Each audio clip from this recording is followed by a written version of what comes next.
But here we are, right? And so actually Mm, about 24 months ago, we started making changes to our development program where we basically were raising capital to long-term hold all of our development projects. Like we want to hold these for very long periods of time, at least 10 years. And that was for two reasons. One is because we anticipated the economic cycle was coming. We didn't know when it was coming. Like we couldn't know, is it in 2 months? Is it 6? Is it 12? But it's out there, right? It's coming and we just need to sort of be prepared for it. The other part of it is that we're such firm believers in the workforce housing model, Dwaine, that we want to own everything mm, that we do. So last point is holding long-term in our capital raises puts us in a patient position to ride through a recession, right? If we say we've got stable renters in this multi-earner, middle income family groups, very, very stable renters, very strong social networks, they keep them around, meaning they want to stay where they are, right? They don't necessarily want to just move away, tomorrow because their job situation changed, which millennials and Gen Z will. And nothing wrong with that, but there's different life cycle. exactly. That, if we have stable, solid renter base, then we can ride through valuation changes, right? Because that's the other thing that will happen in a recession is that multifamily values may decline depending on the market and the demand characteristics in that market. But if we have stable renters and we're agnostic to value, at least in the interim period, and we'll come out of this in 7 or 8 years like returning to par or maybe even exceeding. I mean, I know if you look at multifamily values through before and through 2008, I mean, multifamily values did go down, but we've had the biggest ride upwards in multifamily values in, probably several decades. Now, is that going to repeat? That's the unknown.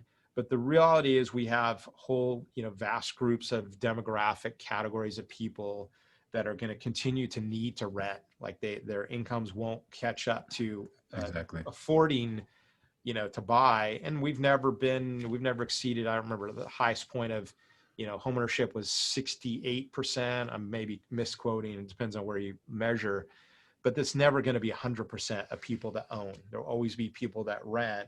And then we say we want to focus on that undersupplied category of middle income families that really has very low or no competition and is heavily undersupplied. Welcome to the Wealth Through Real Estate Investing podcast, your source for real-world strategies focused on creating long-term wealth, cash flow, and financial freedom through real estate.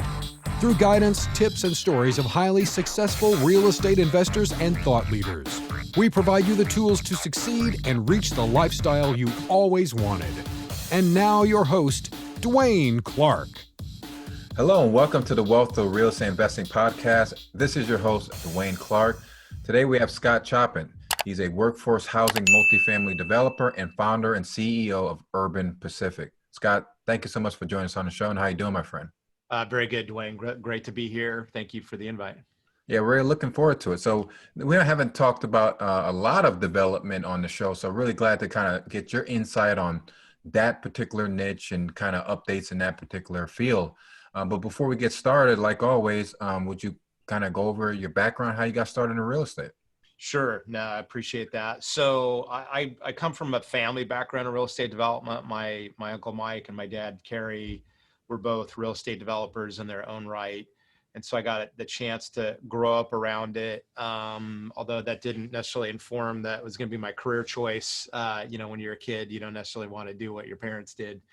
But I had, a couple of, important events that really taught me, having the background in real estate development, what real estate developers did and how they make money and how they do deals, and also what I didn't want to do. So as an example, I worked in the trades for a couple of years out of high school, great, crash course in construction, working in the field, doing electrical work, but also taught me that wasn't something I wanted to do for the long run. That's hard on your body, as you can imagine. Good Mm-hmm. people, like great business, when we do work with construction people all the time. But the other one was I read, several books, but, I sort of put them in the category of how to make $1 million investing in real estate on the weekends, kind of category. And, one book like really taught me what was deal making, right? Like how to find a deal and not necessarily the tactics of it, right? Oh, talk to brokers. It was like, hey, find a deal, find something that you can do to improve the value of it, and then, refi or sell it, right? Like that real fundamental, real estate move that we all make. And buying existing assets has that value add, right? But development is the same thing. We buy a piece of land and we improve it with a new building, and then the value's more than what it costs us to build it, and we can sell it or refi it. So I basically came into it through that way. And then after I was finished, working in the trades, or decided finally at 19 years old, that wasn't necessarily what I wanted to do. Then create a path, go to college, work for others in the professional real estate development, domain, people who I knew through my own networks, and particularly through my dad's help, identified people that were super great at being real estate developers.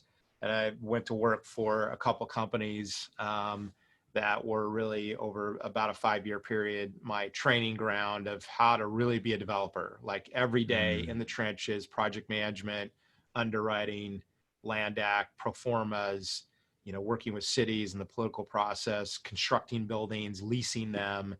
And so I was very fortunate to have a bunch of great teachers, people that I work for, mentors. And then basically in 2000 was time for me to launch my own company, Urban Pacific, and we're now in our 20th year of operation. Wow. So I deal with a lot of developers because we, for our brokerage division, we do a lot of, retail type of single tenant net lease type of deals. And I understand you guys specialize in workforce housing. So I know that there's many different paths of development. So what kind of encouraged you to kind of focus on that particular niche?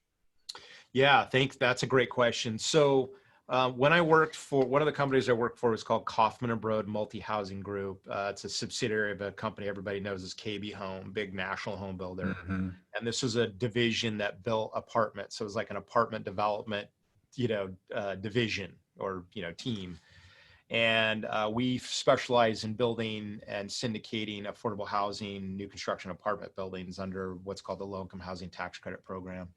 And that really taught me about both affordable housing, but also it trained me, alerted me, had me notice and observe the need for family housing, right? Like, families always were in high demand for the units. Like when we delivered units for families, like large family style units in our tax credit projects, always way more people that were applying to get those units than there were units. I mean, it was always vastly undersupplied. And then when I was at Sares-Regis, which was the company I worked for after, that was a purely market rate development division, but that taught me about, market rate, raising capital, like what would probably be more standard for most of your listeners and yourself of, hey, raise capital, build a building, rent it up, sell it, refi it, right? Very traditional multifamily development. And so for several years of the life of Urban Pacific, we did, some affordable housing, some market rate. It was always urban infill. It was always in the city, not in rural or greenfield locations. And then about 3 years ago, we started to sense that the market in certain micro markets where we worked in Southern California were starting to become like, beginning the move towards saturated, a lot of units coming into the marketplace, like big supply chain, big supply inventory. And so we started to look for a niche, and we said, hey, what can we do that has, that is different, maybe think contrarian or a niche, right? And so what we started to settle on is this idea of building workforce housing, meaning housing for families that are needing housing or needing certain rental rates that are helping them live a good life, and pairing that with private capital, right? That was the real key thing for me, because in affordable housing, there's never enough money. There's never enough capital, government subsidy. That's why the families were always, there's way more families to rent the units than there were units to rent, because the money to, to build those affordable housing units is finite, and it always will be, right? Government can only fund so much housing ultimately.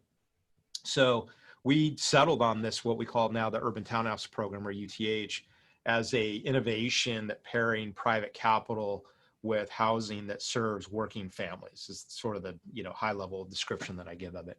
And then how is it, are you seeing a lot of difference in the marketplace with, low interest rates now? And then, people are, of course, like the interchange of people buying homes, and because you guys are doing kind of the affordable housing, well, not affordable housing, but workforce housing, which is kind of mixed. So can you kind of talk about the dynamics of people buying housing compared to, renting from one of your units? Yeah, no, that's a good observation. And in fact, we call workforce as, we might call it moderate or middle income housing. Mm-hmm. Right? So it sits between true affordable and market rate. We're in the middle. And in fact, there's a term people use called missing middle, which has several ways that it's described: density, unit type, but also incomes, right? This is, Mm-hmm. a missing category of housing that serves middle income families. So it's interesting, we're noticing the uptick in for sale prices, low interest rates. A lot of people are making the move to buy houses, and I think it's particularly, I'm seeing it along generational lines, or demographic generations. So millennials are starting to come into their life cycle that has them be family oriented, getting married, having kids. And so when you take that, combine it with the coronavirus pandemic, it really shortened the time period of people's decision making Mm-hmm. for buying a house. Like, it moved that up much earlier. In fact, I know this because I have several people who work on my team that are in this age demographic, and they're like, all my friends are buying houses. And I said, well, like, what caused that? Like, that's, an interesting dynamic. And they'll go, hey, with the coronavirus and lockdowns, it's like, everything that you were waiting for, every logic to wait, oh, I don't have enough savings, I don't have enough income. If they were in generally a good, stable employment situation, they just said, we got to go. Like, we got to launch, right? So that's happening now, which you observe. Now, the interesting part about it is the families that we serve are